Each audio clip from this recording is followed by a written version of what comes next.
ایک نوجوان کی اپنے گھر والوں سے لڑائی ہو گئی۔ اس نے اپنا سامان پیک کیا اور گھر چھوڑ کر چلا گیا۔ اس کی ماں نے اسے روکنے کی بہت کوشش کی، مگر اس نے کسی کی ایک نہ سنی اور اپنی بات پر بضد تھا کہ وہ اب کبھی بھی گھر کا رخ نہیں کرے گا۔ وہ اس قدر غصے میں تھا کہ وہ اب اپنے گھر سے ہر رشتہ ناتا ختم کرنا چاہتا تھا۔ خیر، وہ اپنا بیگ اٹھائے گھر سے باہر نکل گیا اور اپنی نئی رہائش کا بندوبست کرنے کا سوچنے لگا۔ چونکہ اب اس کے گھر والوں سے قطع تعلقی کی خبر ہر جگہ پہنچ چکی تھی، اس لیے اب وہ اپنے جس بھی رشتہ دار کے پاس جاتا وہ بڑے ہی روکھے مزاج سے اس کے ساتھ پیش آتے اور اسے کوئی خاص بہاؤ نہ دیتے۔ وہ اپنے رشتہ داروں کے اس رویے سے بہت ہی حیران ہوا، کیونکہ پہلے وہ جب بھی ان لوگوں کے پاس آتا تو وہ اس کی خوب آؤ بھگت کرتے تھے، مگر اس بار سب کے مزاج بدل چکے تھے۔ وہ بازار میں سے اسی سوچ و بچار کے ساتھ گزر رہا تھا کہ آخر کیا وجہ ہے کہ ان سب کے تیور ہی بدل چکے ہیں۔ چونکہ صبح سے اس نے کچھ نہیں کھایا تھا، اس لیے اسے تھوڑی بھوک محسوس ہو رہی تھی۔ وہ پھلوں والی دکان پہ پہنچا اور اس پھل فروش سے پوچھا کہ اس انگور کے گچھے کی کیا قیمت ہے۔ پھل فروش بولا کہ 120 روپے کلو۔ پاس ہی الگ کچھ مختلف ٹوٹے ہوئے انگور کے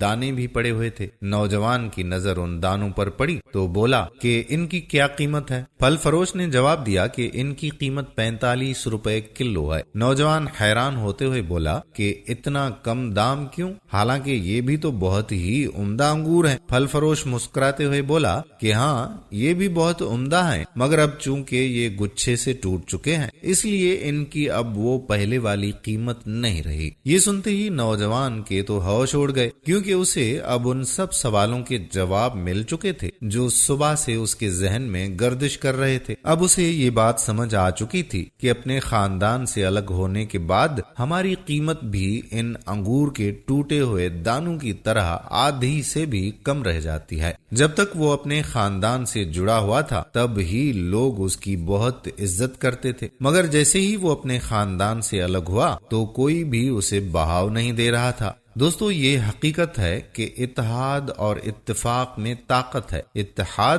جب مٹی نے کیا تو اینٹ بن گئی، اینٹوں نے کیا تو دیوار بن گئی، دیوار نے کیا تو گھر بنا۔ یہ سب تو بے جان چیزیں ہیں، یہ جب ایک ہو سکتی ہیں تو ہم تو پھر بھی انسان ہیں۔ ہم کیوں نہیں اتحاد و اتفاق سے رہ سکتے ہیں؟ کیونکہ ہم جب تک ساتھ ہیں تب تک محفوظ ہیں، جیسے ہی ٹوٹیں گے تو بکھر جائیں گے۔ بحیثیت مسلمان قوم بھی ہمیں اتحاد و اتفاق کی اشد ضرورت ہے۔ ڈاکٹر علامہ محمد اقبال کا شعر اس بات کی خوب عکاسی کرتا ہے کہ ملت کے ساتھ رابطہ استوار رکھ، پیوستار رہے شجر سے امید بہار رکھ۔ ہم امید کرتے ہیں کہ ہماری آج کی ویڈیو آپ کو ضرور پسند آئی ہوگی اور اپنے دوستوں کے ساتھ اسے شیئر بھی کریں گے۔ آنے والی ویڈیو تک اپنے میزبان قادر بخش کلہوڑوں کو اجازت دیجیے۔ اللہ حافظ۔